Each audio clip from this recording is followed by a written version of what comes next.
Welcome everyone. Welcome to the Geneva Digital Market and to this third and last session of XR co-production. For the second consecutive year, the Geneva Digital Market organizes international co-production meetings focused on the creation of immersive works in VR, AR, and MR. These meetings aim to encourage the co-production of European projects currently in the development, pre- or post-production phase, and to foster exchanges between co-producing companies and project creators. 19 projects in total are presented live within this program, and we're going to present 6 of them today. Before we start, I quickly wish to thank Victoire Thévenin from the VR Arles Festival, which is co-presenting 4 projects throughout the whole selection, which were part of their summer writing residency. So as I said before, we're going to present 6 projects today, which are the 6 last projects of this program. We will proceed by short pitching sessions from the creators and then Q&A sessions between the creators and me. So the first projects we're going to start with is the VR Goose Game, presented today by the co-creators Carlos Abejon Martinez and Gilles Richter, who are live with us from Switzerland, I think. Hello, everyone. Hello. Hello. So, can you see our camera? Yes, I can see you. Hi, everyone. Thank you for inviting us today. My name is Carlos Abejon. I'm the developer and designer in VR for Yana.com in Lausanne, founded by Gilles Richter on my side. Hello. In the year 2000. We are a multimedia company that made for this last 10 years some applications in VR, mixing 360 video and 3D elements for a medical field, for burglary simulations, auto hypnosis, and mental disorder simulations too.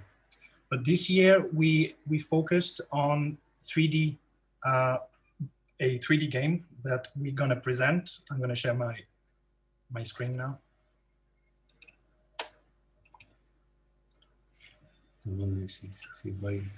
Can you see the presentation? Yeah, okay. So we're gonna present to you our latest project called Jeu de loi VR, that's a Goose Game in VR. This project was made, we are making it still in collaboration with l'Espace Richter Buxtorf, an art gallery in Lausanne, co-founded by Gilles and Régine Buxtorf. So this collaboration is really straightforward and easy because we can discuss ideas really, really quick and create projects really quick as well. So the first thing we think when we want to create a new VR experience or game is three things: is art, interactivity, and gaming. Those are the 3 pillars of our project, the Goose Game VR. We made our first project with the Espace Richter Buxtorf, where we mixed art and interactivity to its highest level. We collaborated with a Swiss painter based in Paris called Georgic. Georgic has a really interesting technique. He paints some clothes on really thin paper to then use all the layers on a canvas to have this transparency between the different clothes, the layers of the clothes. So we thought it could be really interesting to have this element in a VR experience. So what we did is we scanned every layer and recreated them as characters inside a room, a VR room. So the main focus of the application is you go inside one of the painting of Georgic, and then you can be one of them, one of the characters inside the painting, and you can put some clothes on in front of a mirror, but you are still invisible. We're going to show you a little video. So when you go inside in VR, there is a tunnel with all the layers, and you have hands made with layers too. This is some elements of the series of the artworks of Georgic we choose to put inside the room. And then you can meet some characters, you can touch them like a real piece of paper. We added to some animal elements of the series, of the Georgic artwork series. So this is one of the first projects we mixed interactivity and art. There is no game functions. And so for this installation, we thought that it could be really nice to have the real painting in front of the person that will try the experience in 3D.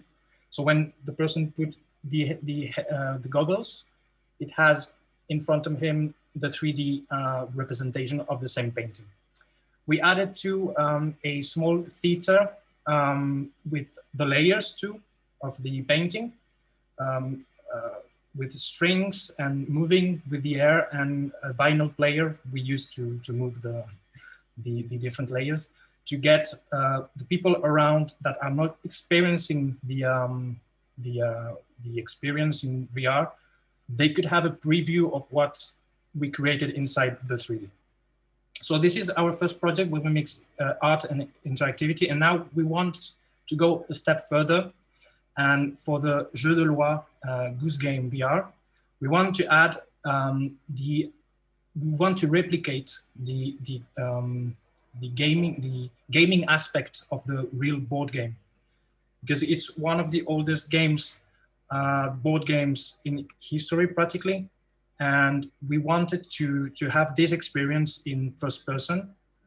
And this is just like a sketch, an idea. It's not like the real game. It's not going to be like this. It's going to be more poetic. So the slots that you are seeing, that's not the final game, just to let you know. So this game is going to be a multiplayer game where 4 players will be as the first-person players, and they're gonna throw dice, and all like the real rules of the board game Goose Game will be in this VR. So each slot, when you throw a dice, and maybe you have 5 of the result, you go to the slot 5, and you're gonna have on each slot, we want to create in collaboration with Olivier Estopé, he's a Swiss artist that does he does some sculptures, big sculptures, big installations. We want to put in each slot 1 artwork each for the whole game. So what it's interesting about this is that Olivier has a lot of artworks made with it's not stone, it's béton. I don't know how to say béton. He creates concrete. Sorry? Concrete. Concrete, yeah. He uses concrete to create his sculptures of goose and other elements, paintings and drawings. So we have all the archives of Olivier that we could use for these different slots in the game. And by the way, every slot and artwork would be highly interactable. It's like a video game, but you can interact with like high-level interactions on each slot. So what we thought to do, like to have these artworks done, is to use photogrammetry to get the highest level of hyper-realism. We want to replicate really the textures and of each artwork we want to scan. So we already scanned a few of them. For example, this goose. We used a software for photogrammetry. We use a lot of pictures of this little statue to replicate it with a high level density texture to use. Now I'm gonna show you one of the installations that Olivier did this summer in B&Arts in Switzerland for a various artists exposition called Industria. I'm going to show you in the browser. Can you see it? So the installation was on a bit of land like this, and it was like on a degree.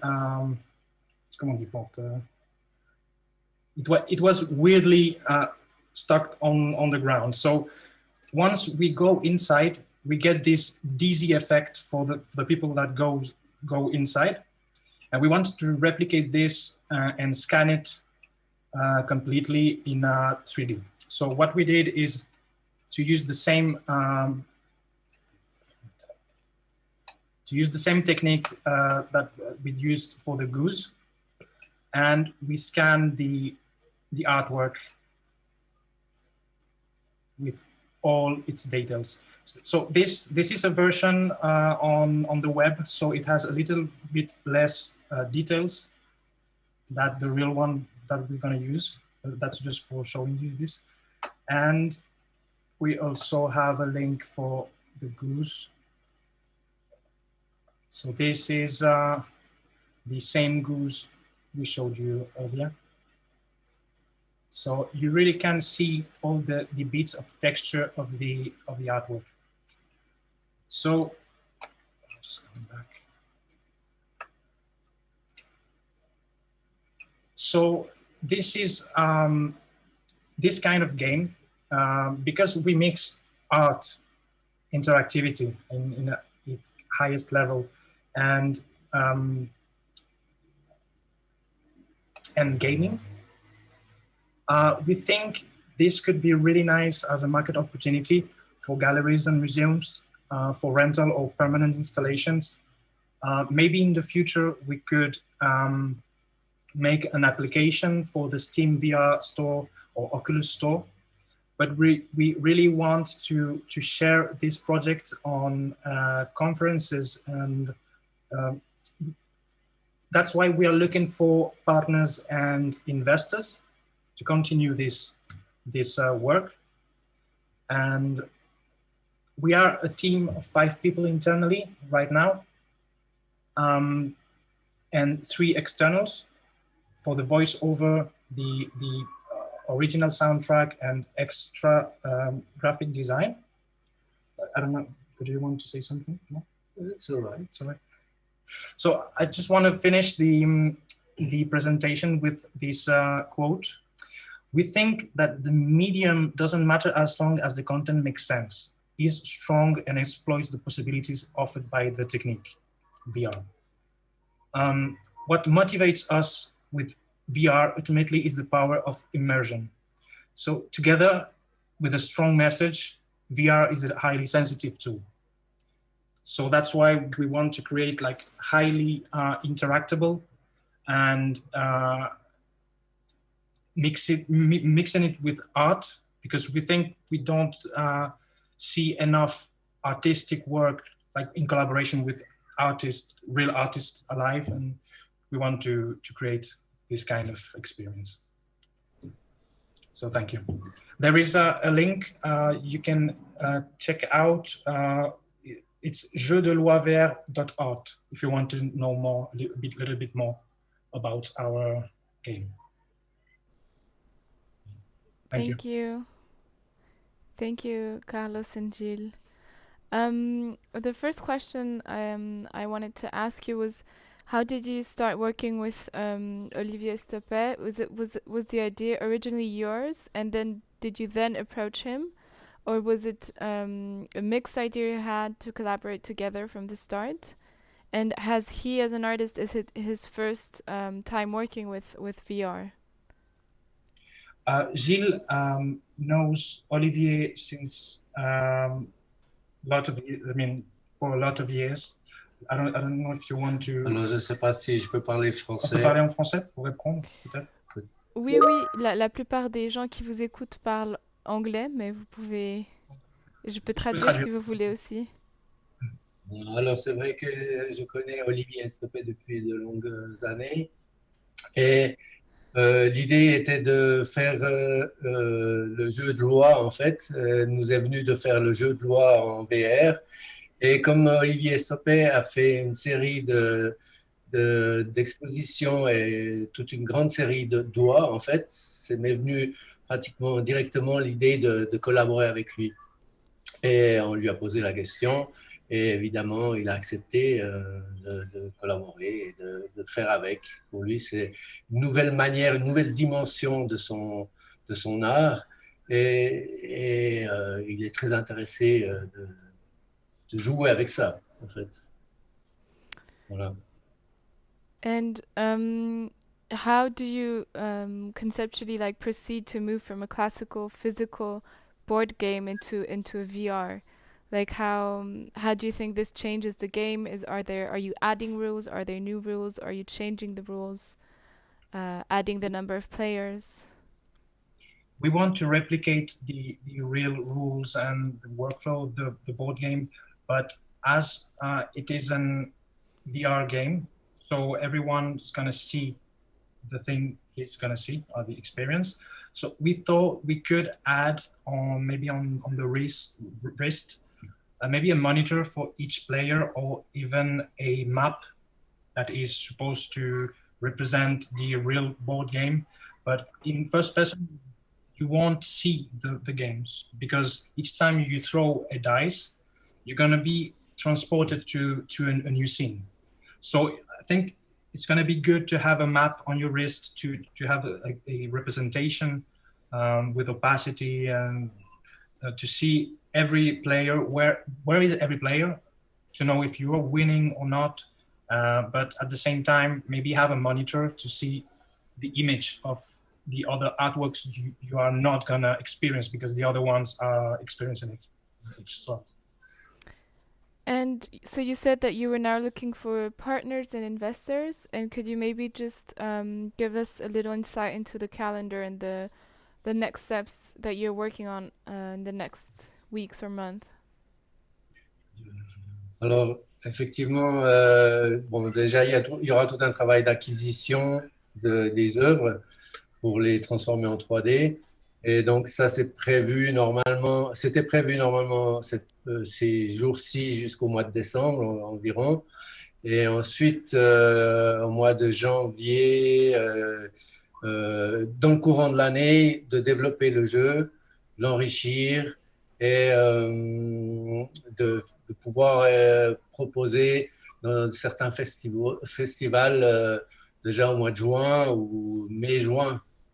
En tout cas, une étape de ça jusqu'à que le jeu soit définitivement fini. We are working. I'm going to switch into English. We are working on a smaller prototype as well to have something to show to people. But yes, there is a lot of work for the captures and for the development of the app. But we think we could have something to let the people try in next year. Okay.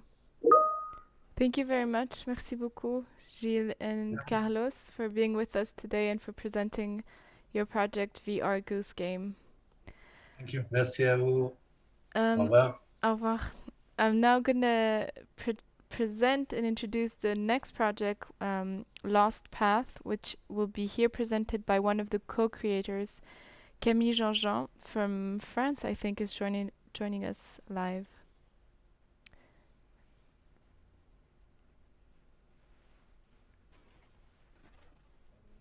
Bonjour Camille, il faut ouvrir votre micro.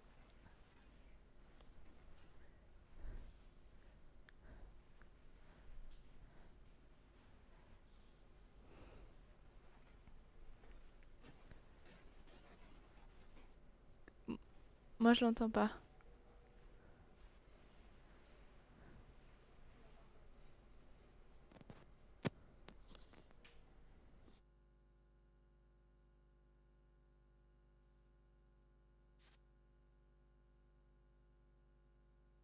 Bien, alors. C'est bon? Oui. Ok, super, pardon, excusez-moi. Welcome. Voilà. Thank you very much. Good morning, everyone. Today I'm going to talk to you about Lost Pass. It's a project I've been working on since 2 years. The story takes place in Iran, a country where dancing is illegal. My mission is to expose Iranian culture and to bring it to the VR world. So who's the team? I'm the founder of the project, deeply in love with VR aesthetic and having producing documentary and VR experience. I've got several residency and mentors as Arles, FIPADOC, and MIT. Then Sina is an Iranian dancer and choreographer. He's extremely talented, and he's now in residency in the famous institution in Hamburg, K3. Atelier Daruma, with the lead director, Matthias Schellbourg, has an extended experience in VR with projects like the Alice VR play, Jack Part 1, that you probably heard about it. I really think his input is extremely valuable on his project. Let me tell you a bit more about the technical aspects of the project. Lost Pass is a dance documentary experience, allowing multi-users usage with up to 6 people. It's a 6 DOF experience usage. This will be 30 minutes animation to guarantee a fully immersive experience. Okay, as far as the distribution is concerned, we will be providing the experience on a traditional way, an installation for museum and venues, and available on stores. But the exciting part, it's like we will organize a live performance, connecting participants from their homes to the dancer with a motion capture combination on him in Tehran for a live, fully immersive performance. Now, let me tell you a bit more about the story. So you might know that dancing is banned in Iran for the last 40 years by the Islamic Revolution. Our hero, Sina Saberi, the dancer, will allow us to rediscover what the Iranian culture used to be before the Islamic Revolution. Using VR, the dancer will free himself from his tiny studio and will take the participant to a wild journey across the Iranian history. At first, he brings you to the past, to the Qajar period, which was the golden age for Iranian dancing, and a personal inspiration, actually, for Sina. Chapter 2, you're back in the studio. Step by step, the participants will use beams of light while Sina is dancing.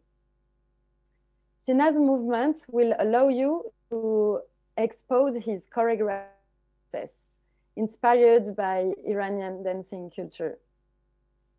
In the third chapter, using paint and music, the participant will start moving, dancing in an environment crafted by Sina in the Iranian desert, surrounded by vegetation. Imagine in this space, you're lost in this desert, dancing to the Iranian beats. you get more and more in this mysterious and magical universe until you can be part of it. Giving him attention, focusing on his movement, drawing, dancing, you will be together escaping. My inspiration in this experience was really influenced by the tree of the master Naboche, of course, the futuristic vision of dance of Gilles Jobin for VRI, and the magical environment of Firebird. What do I want to achieve? I want to highlight a unique destiny, pushing the limits of cross-cultural art.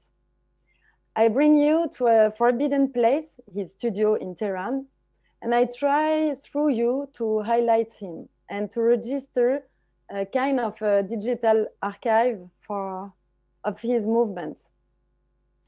I want also to break the borders.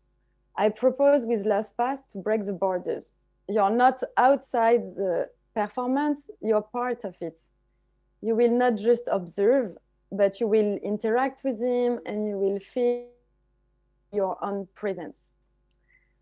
I already got CNC found for a numerical experience, and different venues are interested about the project. We are in a development period, and we are looking for co-producers and investors. So I'm open to your question. Thank you very much. Thank you, Camille. Thank you for presenting the project. The first question I would have was to know a bit, how did you meet with Sina, and how could you describe your working together as a visual artist, visual creator, and a choreographer? I used to live in Lebanon, in Beirut, and I met him in a festival, a dance festival called Bipod. And I was super astonished about his work, about his vision, and I really feel I want to do a documentary at first. And finally, I decided his work, his performance are so immersive, because he every time invite the public inside his performance. So VR can be an amazing way to let him experiment a new medium and let him feel free inside this technology and meet other people, also staying in Iran too. So, yeah. Thank you. And can you tell us a bit about the title you chose for the project, Lost Path? How is it related to the narrative and the experience? Yeah, in Sina's work, he's super passionate and inspired by the Persia time and the golden age of Persia, and he's every time looking for movement archive. He likes to come back to the past and to put it inside his performance, his current performance. So also, as dance is forbidden since a lot of years, this title encourage the fact is like making alive this lost culture. So through the light of the participants, also you will highlight this dance, this lost dance, and it will create a path for it, kind of. Thank you. And my last question would be if you could tell us a bit about where you are in the working process now, because you said you were working at a distance, and that you also wanted to do live performances. And was that something you wanted to do from the start in this project, or is it something that came through because you were working at a distance? Actually, now, yes, we are on the development process. So we are looking, we are doing a prototype really soon and making concept artist and storyboard and thinking of the choreography. Actually, we'll be in Hamburg in residency really soon at K3. So we are looking for with the mocap combination to catch his movements. So actually, yes, it's a new format we decided about the live performance because we need to adapt about the current situation and COVID. And we really think with the social VR platform, it could be possible to feel the presence of the dancer in your home, in your living room. It's quite a new idea coming from this current situation. And it was actually a new idea from the VR residency in Arles. Yes. Thank you, Camille. Thank you so much for being with us today and for presenting your project, you. Lost Path. We look forward to seeing it. Thank you so much. And now I will pass the mic to the next project, which is Les Aveugles, who will be presented here by Émilie Brillat for the In Vivo Collective, I think live from France with us. Hello, Émilie. Yes, hello everyone. So I'm Émilie and I work with the French collective In Vivo as a promoter. We were founded in 2011. In Vivo is a collective of artists who come together through their vision and stage experiences in order to create unique stage forms on the front lines of immersive arts, digital arts, and theater. So today I would like to present our upcoming show Les Aveugles, which translates into The Blind. It's a virtual reality immersive play for 12 spectators based on Maurice Maeterlinck's original play entitled same Les Aveugles. So we are currently in the production phase, and the video you will see during the presentation is the result of 2 weeks of research and development in October of this year. So to start, I would like us all to plunge into the setting and the story of the original play.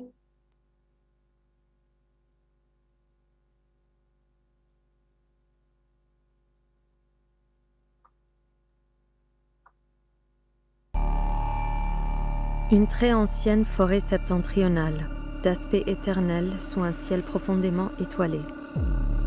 Au milieu et vers le fond de la nuit est assis un très vieux prêtre enveloppé d'un large manteau noir. Le buste et la tête, légèrement renversés et mortellement immobiles, s'appuient contre le tronc d'un chêne énorme et caverneux. La face est affreusement pâle et d'une immuable lividité de cire où s'entr'ouvrent les lèvres violettes. Les yeux, muets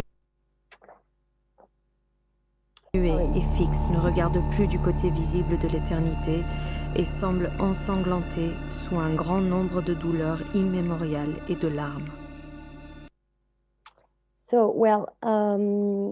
So, 12 blind people, Synopsis is 12 blind people, 6 women and 6 men are waiting in a very ancient northern forest.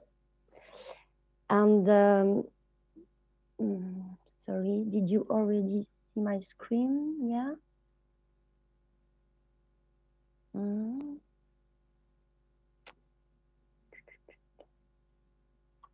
Okay, great.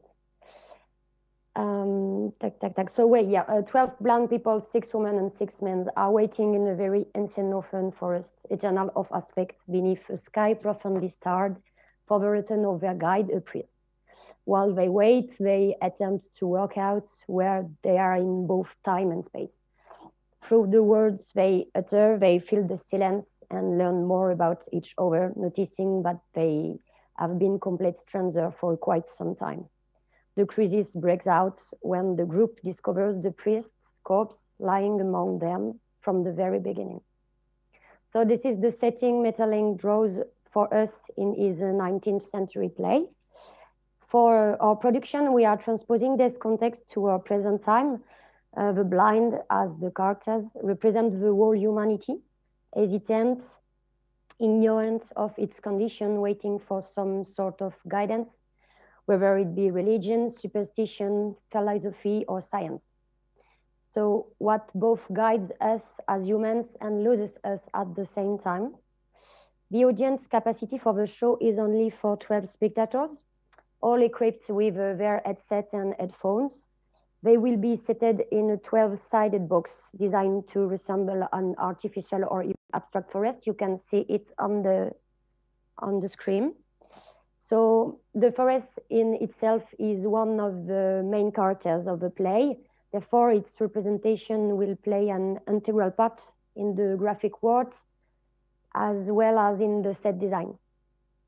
So we have two distinct yet porous spaces. The first space is within the actual set design, that means with no VR gear on. And the second is the virtual reality space, which is common to all audience members. Both their spaces are designed to coexist, and their porous nature is an essential element of our dramaturgy. So this project is quite difficult to categorize due to its small capacity and the absence of actors on stage. It is not your classical theater performance, nor is it a VR experience that can be viewed without the set design. We prefer to call it a virtual reality play, as it combines both theater tools and VR technology. Our aim is to stage Metallink's theater, a theater of silence and stillness in which the characters and our spectators are immobile in order to bring out the sensory landscape composed by the author.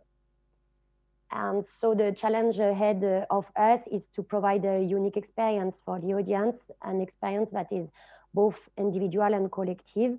Individual through our immediate perception, and collective through the way the experience resonates with the 12 spectators at the end of the party, of the play. That's okay for me. I'm finished. Thank you. Thank you very much, Emilie. I'm actually very happy that you're presenting this project today and are with us today, as we presented at the Geneva International Film Festival the last piece from the In Vivo Collective 24/7. And once again, this is a very ambitious project in terms of technology, in terms of the number of people involved and the skills that are required. And I wanted to know if you could tell us what was the biggest challenge you encounter at the moment, and what kind of aspects are you looking for to push the most in this project? I think there is two aspects. We want spectators feel like live acting. We don't want to recording because we work with 6 comedian, and we want to record on stage the 6 comedian tous en même temps, you know, both like a one-shot recording, you know, to keep the acting and the feelings that we can feel in theater. So that's one biggest, yes, sound is one of biggest works now. And after we want to, I don't know if we notice it in the video, but we works with a scan 3D of the spectators. So we want 12 spectators can be immersed in the same 3D, in photogrammetry 3D environment, but they want they can interact with this environment. So that's the other challenge, to connect 12 scan of 12 people in real time and can interact on the same immersive environment in real time. And how did you get interested in this specific play, which also is kind of ironic because it is about being blind in some way. VR blinds you from reality, or you are blinded by this display. I'm not sure to understand. Sorry. How did you get interested with this specific piece of Les Aveugles, And how do you link this to the technology that you're using, the VR technology in the work? Yeah, that's because of it's a collective project that is Julien Dubuc, one of co-founder of the collective, is about this project, and he really loves Matterlink and display, and this display Les Aveugles. It's a part of a trilogy that's named La Petite Trilogie de la Mort, so in English, the Small Death Trilogy, and there is 3 parts, and he wants to start with Les Aveugles and to put the meanings of this piece, because at the 19th century of the play, Metterlinks want to ask, what does it guide humanity? Religion guide humanity, and now the priest is dead, and so they are going to die. The 12 blind people, they are going to die because the guide is dead, and the guide is the religion. And now we want to ask now who guides us and who lost us at the same time. And so technology, as VR technology, or your GPS, or every technology stuff we use now, how it guides us, and that's why we want to talk about this. And we are interesting of blind people. We see that they saw our environment when it's raining, because they heard when the rain is touching the volume around us. So they can imagine and saw the environment around us. And we want to experiment this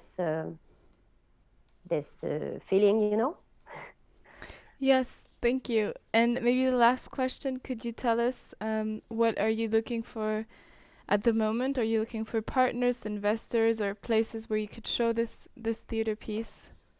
We are actually searching for partners, co-producer. For now, we are co-produced by le Théâtre Nouvelle Génération, the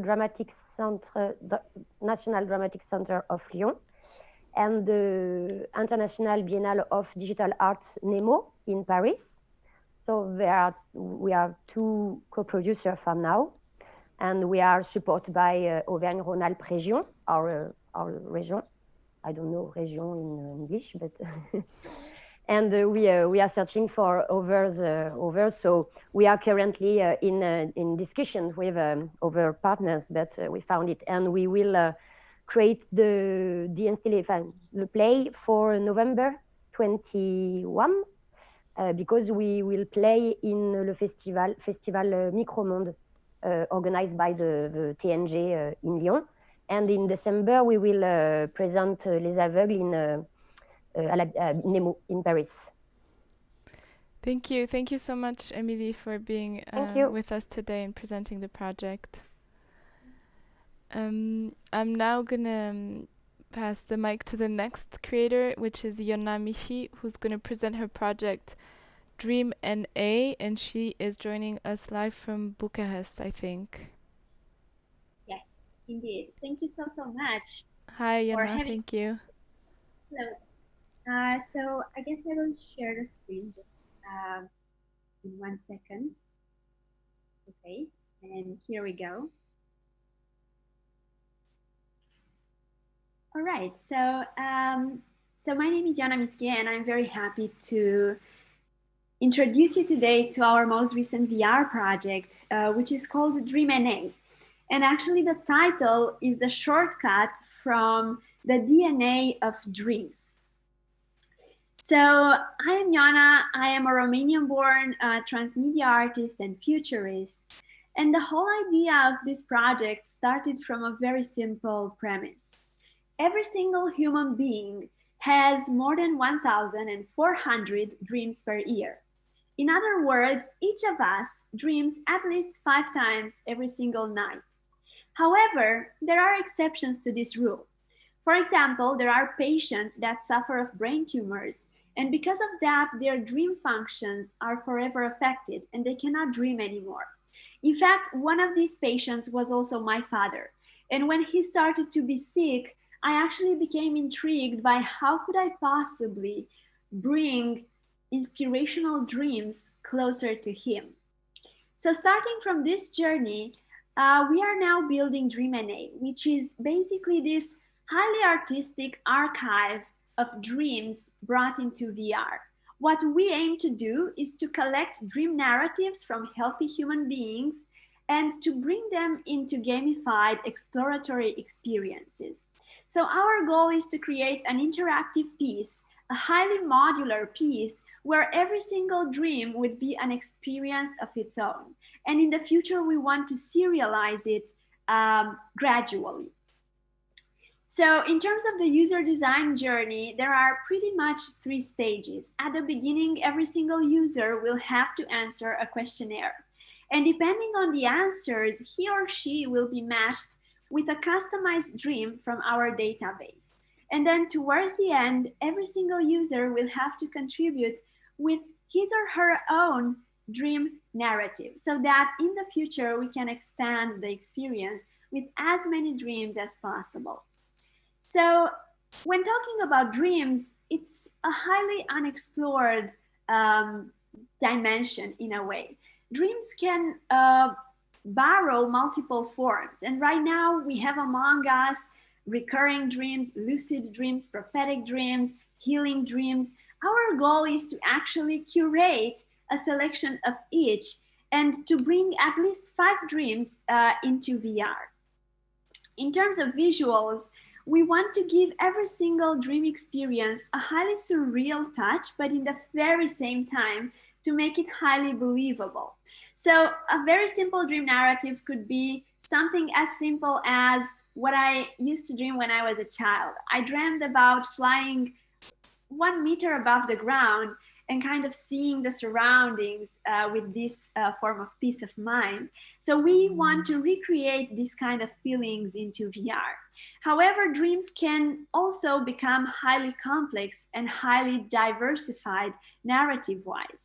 For example, there is one dream I have collected from a woman that we have interviewed, and she actually dreamed her parents that built for her a home in heaven, and that home was made of clouds, and it was made of this highly, let's say, unbelievable elements. So we are now trying to recreate this beautiful environment into VR and to create a feeling on how would it feel to inhabit that world.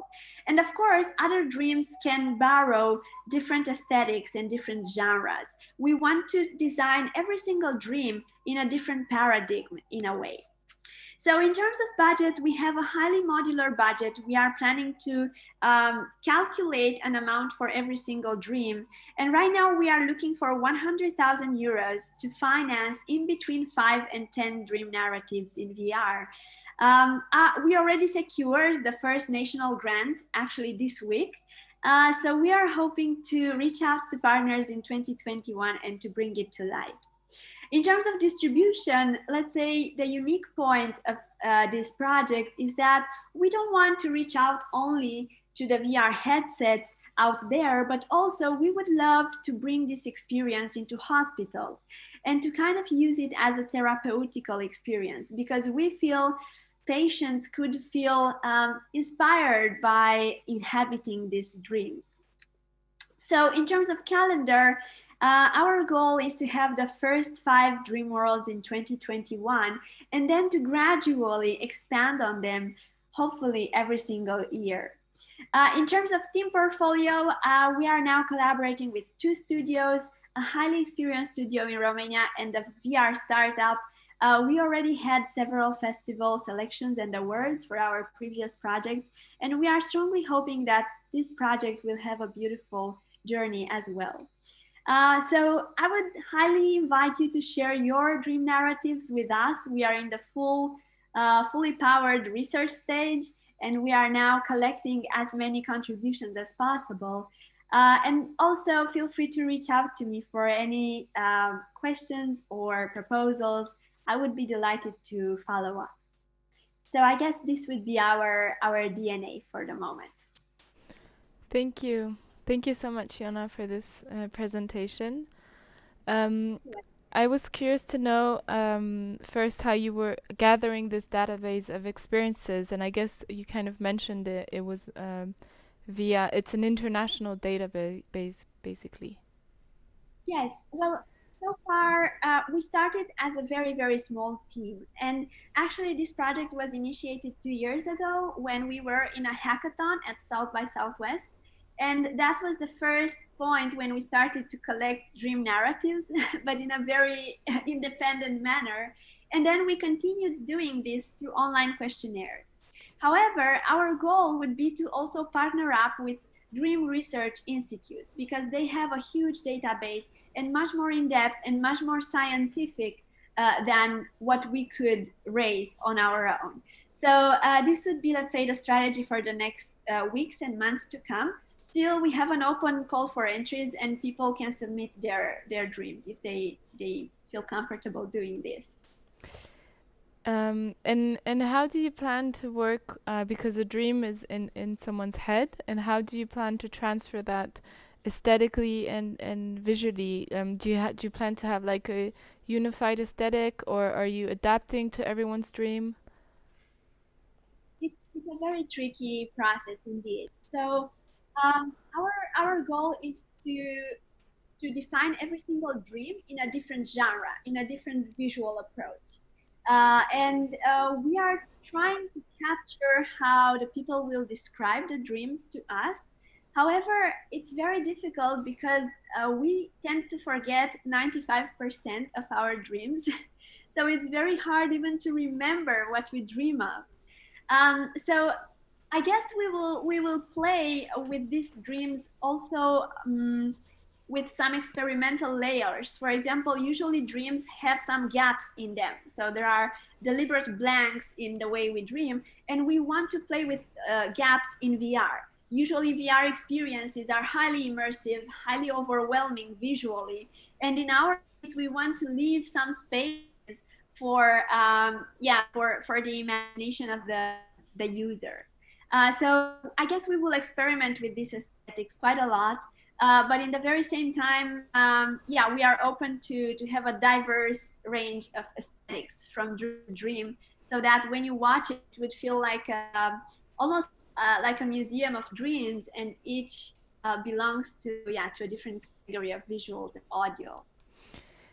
And maybe could you tell us a bit about your team? And so one of the questions we had was, if you wanted to collaborate with more scientists or have a more scientific approach as well.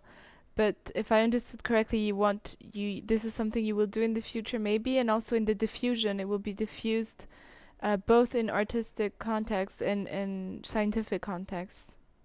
Yes, indeed. Although I'm an artist, I really believe in creating holistic art that brings together arts and sciences and technologies all together in a coherent project. So indeed, we want to reach out to scientists, we want to reach out to neuroscientists, to psychologists, and to have a truly transdisciplinary team. Right now, we already have secured a part of the creative team. I collaborate with production assistants, with graphic designers, with illustrators. We have VR developers as well, but we are looking further to reach out to the international community and to expand on the creative team and on the technological team as well. Because, for example, if we were to bring to life a dream collected from France, it would be really nice to have on board a French collaborator to kind of bring his or her own touch into that project. So this would be our approach right now. I hope it will be fully feasible, because what we try to reach is highly ambitious at the moment.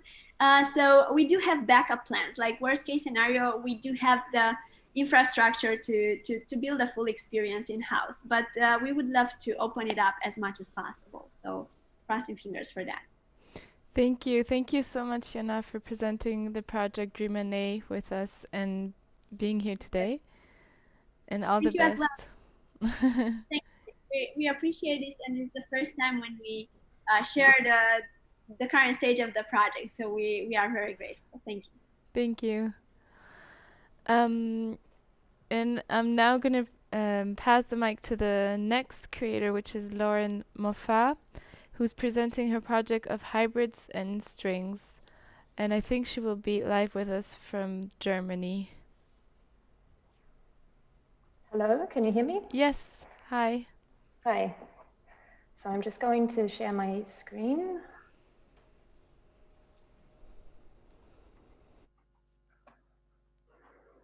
So do you see the keynote presentation? Yes, perfect. Okay? Okay, great.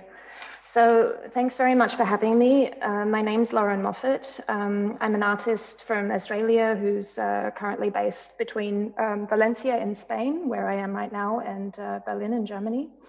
So I'm going to present my piece that I have in development called Of Hybrids and Strings. It's a VR experience and installation developed and initiated by myself and produced by Fabula, which is a curation and production platform based in Barcelona and in Paris. And I'll speak more about them in a moment.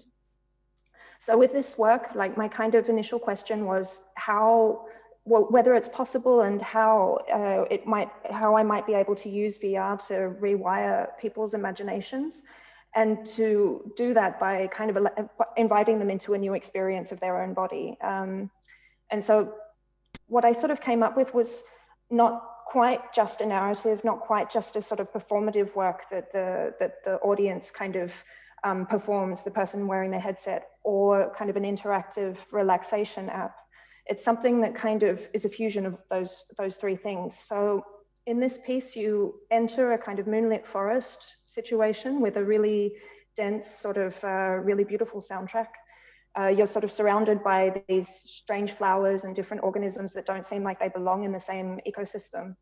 And then slowly you begin to notice these sort of threads that are beginning to kind of connect different elements that are in this landscape to one another, and also connecting them to you. So these threads sort of going from your hands to different sort of trees or flowers or, you know, parts of the terrain. And then there are more and more threads appearing, and then slowly they begin to kind of solidify. And throughout the experience, there's also this kind of stranger, this person that you see in this video that I have playing right now, who is following your movements, following the movements of your hands and of your position, but with a slight difference. You know, there's something that's slightly off. And increasingly, as more and more threads appear, you realize that there's a kind of increasing lag, or hopefully you actually don't realize it, and it's just subconsciously you begin to move more slowly. And then eventually these threads solidify and they become a sort of a scaffold for this, these sort of strange geometries that kind of consume the scene. They sort of creep across the scene and slowly sort of freeze everything, and eventually kind of make everything completely still and quiet. And at that point, you're also completely, you know, your body is actually frozen, and you can step out of the avatar that you were inside of. And then you slowly sink through the ground, and that's the sort of end of the experience. And if you stay there, then you'll be delivered back to the beginning. So I'll just, I prepared a short video just to show some impressions of the current prototype.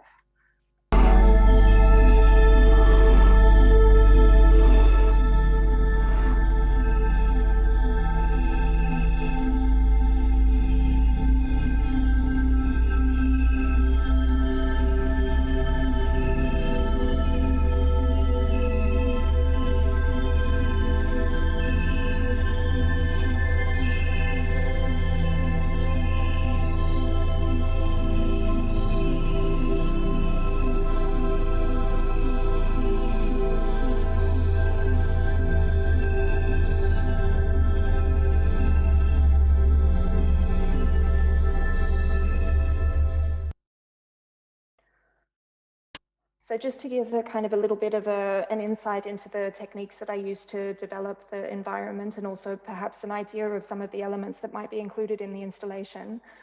Every element that you see in the forest scene has its own sort of custom painted skin that I prepared myself. So here in this video, you see me sort of preparing one of the flower textures for the, you know, the image that's used by the software in order to give the texture to the flower. And this was also an opportunity for me to sort of create this universe, which at its center, at the nucleus of this project, it's about kind of imagining positive outcomes and seeing catastrophe not as a kind of an end and not as a kind of disaster, but as potential for regrowth or for rebirth.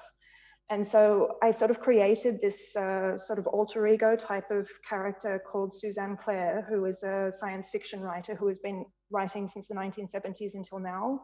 But rather than writing doom scenarios, she's written, you know, like stories where humans kind of overcome and learn to work with other species and learn to see their environment as, you know, part of them and them as part of their environment.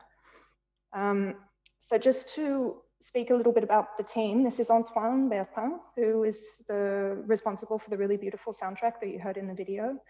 And Anastasia Semenov, who is working on the video effects with me and on the sort of creative coding side of things. She's a really amazing programmer based in Tokyo. And this is Fabien Sioufi and Victoire Tellemin, who are both actually also present at the festival. And they are Fabula, which is the platform that I spoke about initially. And this work was actually like the initial sort of product development money came from a commission program of theirs called Worlding with the Trouble. And this is about sort of creative world making in order to kind of, you know, kind of make the space that's necessary for us to come up with creative solutions for the issues that we're facing right now. So, and I think that they're both available for meetings as well, and would be happy to answer any questions about that and also about this work. So thank you very much. That's what I've prepared, and I'm looking forward to questions in the Q&A session. Thank you, Lauren. Thank you so much for the presentation. I think one of the very first questions I would have is that you mentioned a lot that this project is like a meditation, and I wanted to know if this was something, a theme that you were already interested in your previous work as an artist, or do you think it's something that you became interested in specifically with this VR medium?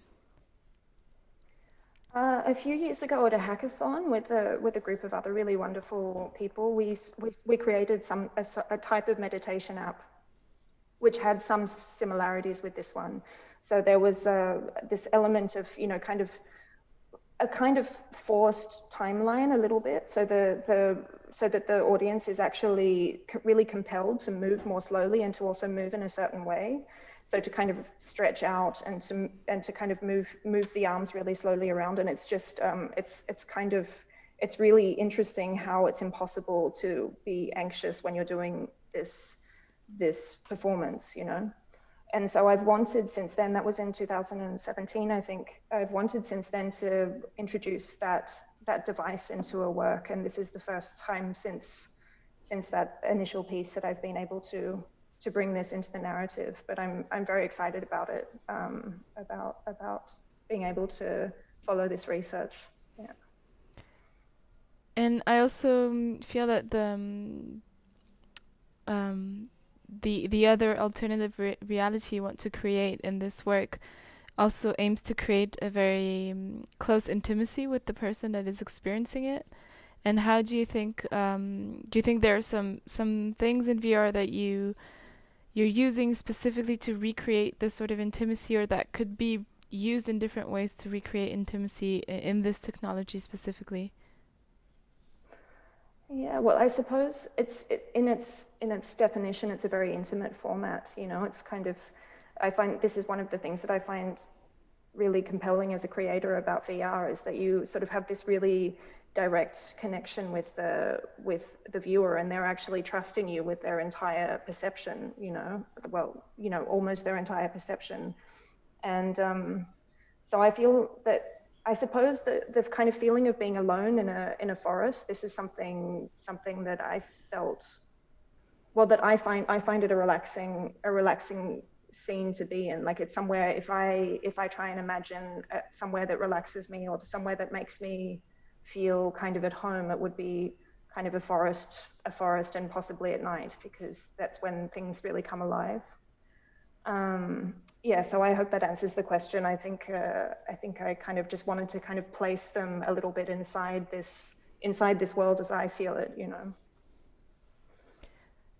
And finally, could you tell us maybe a bit where you're at in the process right now, and what kind of partners or upgrades you're looking to bring into the project at the moment?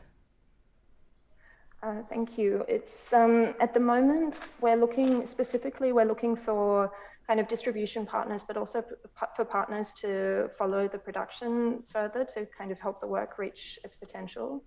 And so specifically that would be for further sound production, because what we have is sort of a prototype, but we would really like to kind of follow it up by making a kind of symmetrical device for the sound as the kind of the experience itself, all of the visual elements, to have something that's procedural and that is kind of responding to the movements of the visitor and so on. And yeah, and it would also be a wonderful opportunity to follow up and to kind of continue adding more elements, potentially sort of multiplayer elements or different formats for showing it. And yeah, of course, we're looking, because we're projecting to have something that's exhibitable by early next year, we're starting to also look for distribution partners, people who might be interested already in showing the piece when it's finished. Well, thank you so much, Lauren. Thank you for being with us today and presenting the project. Thank you very much. Have a good day. Thank you. You too. And now we're gonna pass on to the final project of this session today, which is Encounters, which will be presented by the creator Mathieu Prada from France. Hello. Hello. Hello.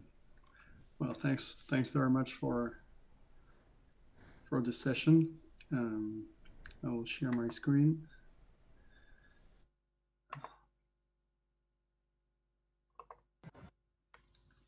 So today I'm presenting Encounters. It's an immersive experience I created. It's produced by my company, La Prairie Production, along with Sowen. It's a company based in Paris.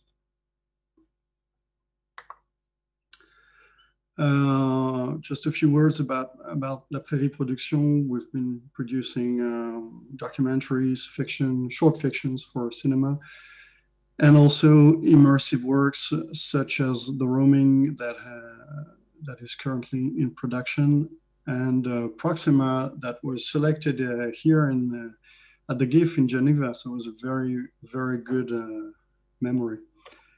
So when you probably heard of this company, they've been working on this beautiful project by Khaled Hosseini, Sea Prior, that was produced by The Guardian VR, and more recently they worked on the first VR live concert of Jean-Michel Jarre, along with on Vroom by Luca Ciuttolo.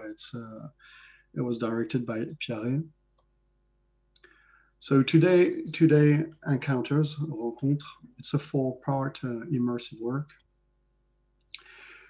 To start with, here's a glimpse of the kind of things that you see in the headset when you're doing this experience, when you're being immersed in Encounters. There are only 2 colors, blue and white, and those colors are very vibrant and reacting, as the blue will react to the proximity.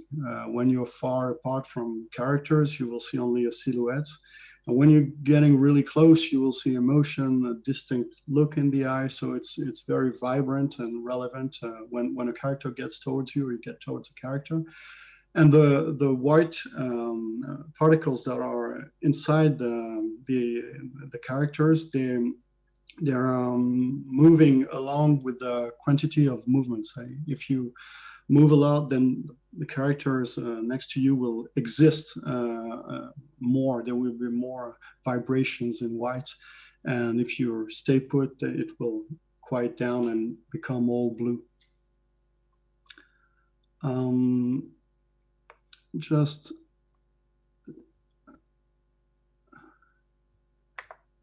I will show an extract of a creation we've done last December. So you get an idea of what is the set looking like. So that was at Multifest in Quito, Ecuador last December. So people are actually walking on a very thin film of water.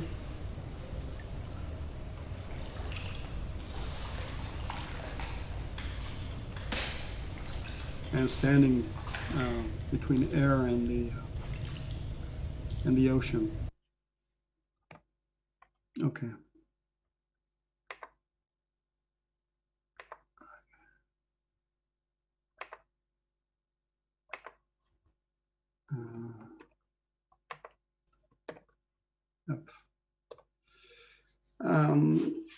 Encounters, it's a sensory journey through space and time, linking a modern era that has become uncertain to its possible future. It has 4 parts. It's an experience that you can do with eight users, and the first scene is the crowd. It's a scene where you face characters that are constantly turning their back and avoiding any conversation with you, and whenever you actually interact with them, they will disappear, start laughing at you, and reappear in a few seconds. And they're twice as numerous. They will just like grow until from 1 character you have 2, 4, 8, and it goes into a huge crowd in about 10 minutes. The second scene is called the birds, and those birds, they are totally crazy birds that actually eat everything you, as a user, you can give them, and they get bigger, and they actually die of poisoning themselves, replacing any wildlife surrounding.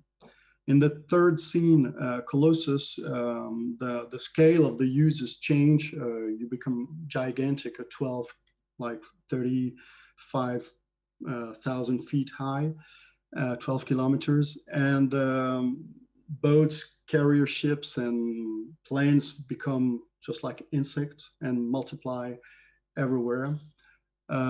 Each one of these scenes is punctuated by an interlude of rain that is a kind of remembrance of the birth of life, and also the impending and destructive rise of waters that is coming. In the very last scene, the epilogue, each person meets someone that looks familiar, and the more you will interact with this person, the more it will reveal to be a kind of alter ego, even using the own inflections of your voice, your own moves, and returning your very own questions that you might have. That's an image from the first scene, the crowd.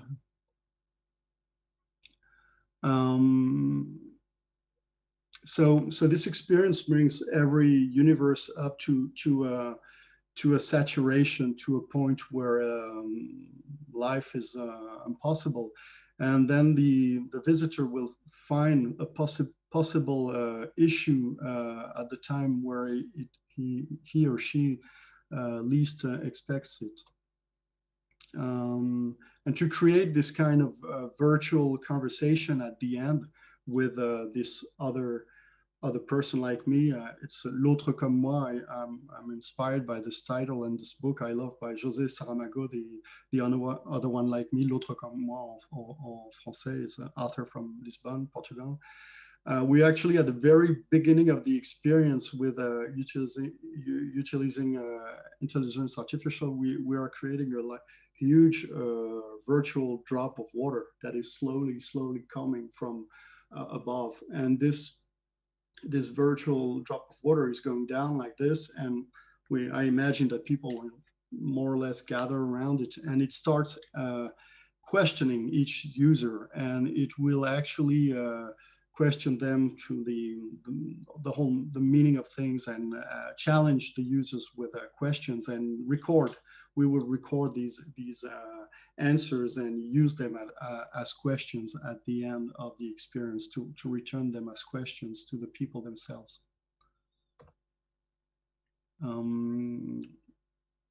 This sensation, I think this is not, it's very important to me. I use a lot of mixed reality because we are being immersed, and sometimes we think that our head is being hacked, but it's actually our bodies that hack the space that is around us, and we hack a virtual space. We can do a lot of things. We can imagine so many things, but our body is still anchored somewhere, and it has to be anchored if we are to be really involved in understanding what's going on around us. And I think that is very familiar sensation of water.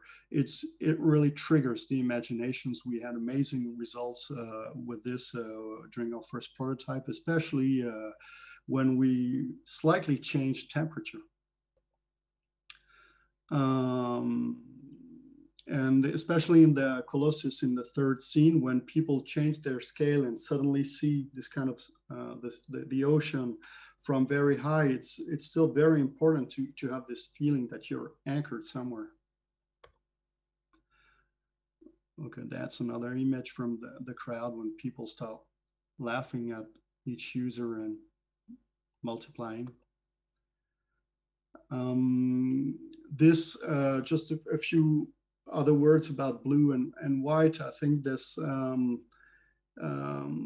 we want the when I'm in immersive experience, I want the world to be everything to be relevant. Everything is there for a reason, and everything is part of the narrative, and so it can be very vibrant, and also this possibility of having details with the blue when I'm approaching, and a lot of particles when I'm moving, makes the actions of the users very relevant. It's like if they're building and rebuilding the world around them all the time. So I think that's also a connection with experience we can do in reality as well. This is designed for a kind of circulation, but this can go other ways. I mean, this can go online. We can also have the same experience in the same spot, but won't have as many people coming in, and also would be difficult to have a slight temperature change. Right now we've just we've received funding from CNC, from French CNC for writing. We had a grant for this, and we've just applied for development subsidies. Right now we will be turning to regions first in France, and also we want to be when we've never done this, so I realize this is all new for us, and it will be a lot of work, and we want to meet people in museums, art foundations, galleries, and also major events of contemporary art, because we think this work is relevant in those places and for this kind of public. And we also want to create, to maintain this creation we had for the first part, to create in and with the public, and to have the public participating, putting inputs, answering questionnaires, participating for the audio. We've done that now at the Multifest last year. We've done that also for the third part, VRAM, last June, and that was great. So we want to keep this and add more partners on this aspect. And it would be for us the right time to talk to potential international co-producers about some aspects that are not already fully considered on the as far as production is concerned. It's artificial intelligence and the database, the way we will run the database in this project. So thanks very much for your attention. I will be very happy to answer a few questions. Thank you, Mathieu. I think the first question I would have is, as it's a very large and ambitious project in what it brings the spectator into, would be how do you write and create a project like this that is very much based on the experience itself and on the sensory aspect, and that is also aesthetically very abstract in a way. So how does the writing process begin and evolve? I write now. I do this for all the projects. I draw and I write all together, and I try to make a sketch pretty much for all paragraphs. And sometimes I start with the drawing. I usually start with the drawing, and then I start writing. And when I started writing for immersion, I had like ideas of what people would do, what to expect, and it never worked that way.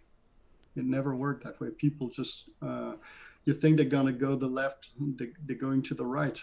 You think they will gather around, and sometimes they walk in line, and you think they won't talk in a multi-user, and sometimes they start talking at the point in the story where you wouldn't expect it. So I try to prototype as early as I can with very low tech, cheap assets, and I really try to challenge the public and understand what people understand, and try to understand what they don't understand, which is even harder, and really bring the input of the people, as usually the public now, I realize, come up with great ideas. And what are the main themes that you wish to stress out behind this sensory experience? Is it something, are you interested to see how like the collective bodies move together in a space, or are you really interested by bringing in like this mixed reality with all of these physical elements such as water? What are the main like questions you have through bringing this experience to life? Well, through the sensations, I really want to trigger imagination in a very open, free way. I think that's the connection to water. It's very personal. It's an essential element. It's also very cultural. It depends also of your age, the mood. So I think that's makes the experience very open in a way, and I like this. This experience is about the kind of Anthropocene, you know, it's this feeling that we're just like seeing this, that it's saturating of, this is like, there is no dialogue, and this is really a work about people not listening, people and us, us doing things in a mechanical way. And I think that's it's kind of I want to have this kind of mirror that everything matters. I mean, maybe that's too some. I don't know how you feel about this, but sometimes I feel like it's up to me, and it's horrible. It's such a burden to carry, because everyone has to do something, and we have both a feeling that it's useless, and it's also the only solution, but also it's great hope, because when we start to do something, and it adds up. It brings a lot of hope. So I would like to have this kind of user's path of like actions can just bring a total saturation, a lack of listening, and suddenly meeting someone like you, meeting yourself in the virtual world, you're challenged on your own choices, and hopefully there is a better option. There are better options to figure out a collective solution. Because I'm also very optimistic in a way. Thank you. And maybe in a few words, through your participation here today in this program, what kind of partners do you wish to meet to like bring the project further now? Festivals, we've worked with festivals and we had a great time, and actually both festivals we were at, they are re-inviting us for a next edition, so we're very happy, but we still would like to talk with other festivals for the release and also for potential workshop on very specific aspect like the digital reins of this project. And so that's one aspect. And the second one is to meet partners that I'm not very familiar with. I've worked with diffusers, exploitants, people of distribution, but it's the first time I'm trying to reach out to museums, to art galleries, because we could understand this when we showed the project for the first time, but it was probably the place where the people would respond in the best way to this work. So we are reaching out to these people, and we are yet identifying all the actors, and really want to meet and to discuss potential release in different art galleries, museums. Thank you, Mathieu. Thank you so much for presenting the project today. Thanks again for this great time. Thanks a lot. Thanks again. Thank you. Bye. Thank you everyone for following us. I'm going to welcome my colleague Marie on stage as this was the very last project and program of the Geneva Digital Market this year and of the Geneva International Film Festival this year as well. Yeah, thank you for joining us all this week through. This was our first experience on a digital program like this, and we're happy you were all following us during this week. Thank you very much. I would like to thank my partner, Camille, and we would like to thank also the entire team of Geneva International Film Festival and our partners here behind. They were all a very great and nice help to have. It's like to... Yes, and thank you to all of us, the support and partners of the Geneva Digital Market that have helped us shape this program and bring it live for public today. Thank you very much, and I hope to see you next year. Bye. Bye.